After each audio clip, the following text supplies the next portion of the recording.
If you want to be a stay-at-home mom, if that's all you want to be, that's totally fine. Just don't judge a woman who is sexually liberated and trying to do their own thing, because men can choose to do that too, and it's okay. I think when it comes to the argument... So we shouldn't shame women for being promiscuous and having high body counts?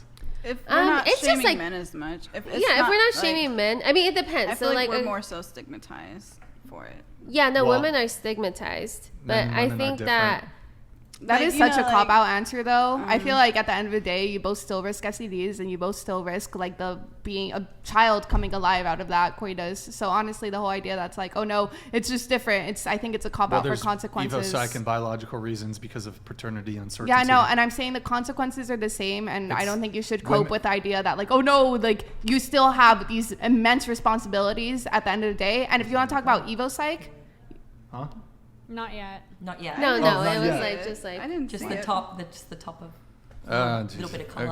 Okay. oh, and if you want to, Rosiness. I'm sure it's not shadow, possibly, because You're fine now. Okay. It looked different than how it looked a second ago. We're fine. Okay, what up? yeah, I was gonna say, and if you want to talk about evopsych, there are strong like evolutionary imperatives for a man to stay with a certain woman, to not go like sleep with around multiple, because it's harder to guarantee impregnation in that way. Guarantee paternity. Yeah, guarantee paternity. Right. And then on top of that, you still risk STDs if you sleep around, especially back then. So it makes more sense to stay with one woman. And then again, the consequence of having a child, even if your physical body is not going through those changes, that, responsibility that you still feel obliged to. So there are strong evopsych reasons for men to not sleep around. That's not what I was arguing. I was saying why men care more about women's promiscuity. Well, I thought that you were arguing that like it doesn't matter if men are promiscuous, or there's biological reasons why it's okay for men to be promiscuous. I'm not in favor of male promiscuity. Well, I feel like going with what you're saying, though, it would be the opposite. I feel like what you're saying is a point for what he's making, why men don't like women being promiscuous, because they want to guarantee their paternity. If the woman is sleeping with multiple men, he cannot guarantee that that's going to be his kid. He could be expending time, resources. No, but here's the thing. Our brains don't know the difference. And yes, we have our logic and we have our reason, but 95 to 99% of everything we do is subconscious. We don't consciously think about it. It's based off programming, and then a lot of the conditioning in that old part of our brain that is literally still dictating our emotions and decisions to this day.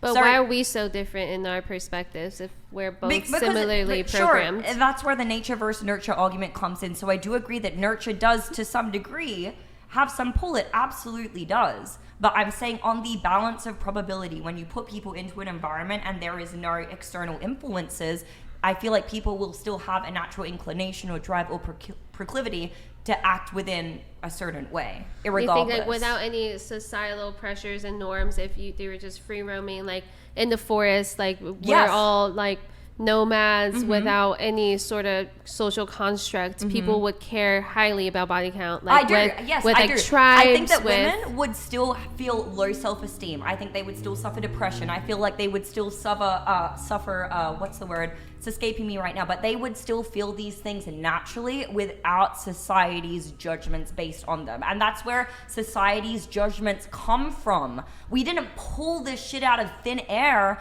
and decide, let's just make our own rules. The rules were created out of natural... So I would say that the rules in a capitalistic society is created around capitalism, and I would say that socioeconomic...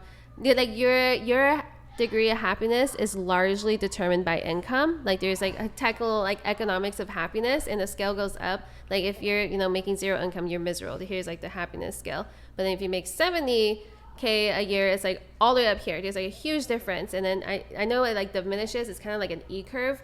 But when you make over 100K, it doesn't really make much of a difference to your happiness levels, apparently. Yeah, it's kind of like it goes like this. We need to wrap up